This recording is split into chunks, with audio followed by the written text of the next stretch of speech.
দেশের বৈদেশিক মুদ্রা মজুদ থেকে চুরি হয়েছে এমন একটি খবর দিয়েছে ভারতের অনলাইন।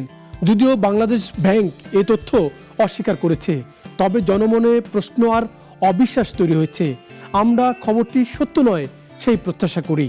সেই প্রত্যাশা রেখে দর্শক স্বাগত নাগরিকের সাপ্তাহিক আয়োজন অর্থনীতির চালচিত্রে। আর আপনাদের সঙ্গে আছি আমি সাইদ আরমান। দর্শক, নানা উদ্যোগ নিয়েও বৈদেশিক মুদ্রার মজুদের পতন ঠেকাতে পারছে না বাংলাদেশ ব্যাংক। মজুদ শক্তিশালী করতে কেন্দ্রীয় ব্যাংক যেসব পদক্ষেপ নিয়েছে তার সবই ব্যর্থ হয়েছে। অর্থনীতিবিদরা মনে করছেন বৈদেশিক মুদ্রার মজুদ নেমেছে আশঙ্কাজনক পর্যায়ে। দেশে 2 বছর আগে ডলার সংকট শুরু হয়, তারপর থেকে সংকট না কাটায় বৈদেশিক মুদ্রার মজুদ আর বাড়েনি। IMF এর কাঠামো মতে এর পরিমাণ এখন 1832 কোটি ডলার, আর প্রকৃত বা দায়হীন মজুদের পরিমাণ এখন 1300 কোটি ডলারের কিছুটা কম। এদিকে দেশের আর্থিক হিসাবে বড় আকারের ঘাটতি দেখা দিয়েছে। কেন্দ্রীয় ব্যাংকের এক প্রতিবেদন বলছে এই ঘাটতি বেড়ে দ্বিগুণ হয়েছে। আর্থিক খাতে নীতি নেতৃত্বের সংকটের কারণে সমস্যা প্রকট রূপ নিচ্ছে। বাংলাদেশ ব্যাংকের হিসাব মতে 2023-24 অর্থ বছরের জুলাই মার্চ এই সময়কালে আর্থিক খাতে ঘাটতির পরিমাণ দাঁড়িয়েছে 925 কোটি ডলার। এটি আগের অর্থ বছরে একই সময় ছিল 409 কোটি ডলার, ফলে বেড়েছে 516 কোটি ডলার। বৈদেশিক বিনিয়োগ কমে যাওয়া, রপ্তানি আয় দেশে না আসায় পরিস্থিতি নাজুক হচ্ছে। দর্শক, প্রায় 8 লাখ কোটি টাকার বাজেট চূড়ান্ত। এবারের বার্ষিক আয় ব্যয়ের দলিলটি হবে ব্যয় সংকোচনমূলক। অন্য বছরগুলোতে বাজেটের আকার বেশ বড় আকারে বাড়লেও এবার তেমনটি হবে না।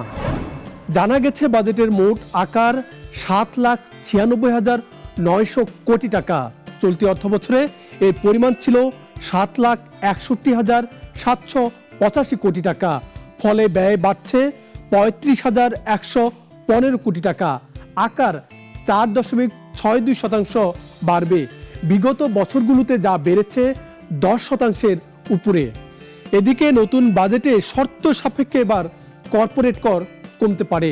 সরকারের শীর্ষ পর্যায়ে বাজেটের শুল্ক সংক্রান্ত প্রস্তাবে রাজস্ব প্রশাসন এমনটি উপস্থাপন করেছে। আগামী জুন মাসের 6 তারিখ বাজেট পেশ করবে অর্থমন্ত্রী। জানা গেছে বর্তমানে পুঁজিবাজারে নেই এমন প্রতিষ্ঠানের কর্পোরেট কর হার 27.5%। নতুন প্রস্তাবে এটি 2.5% কমতে পারে।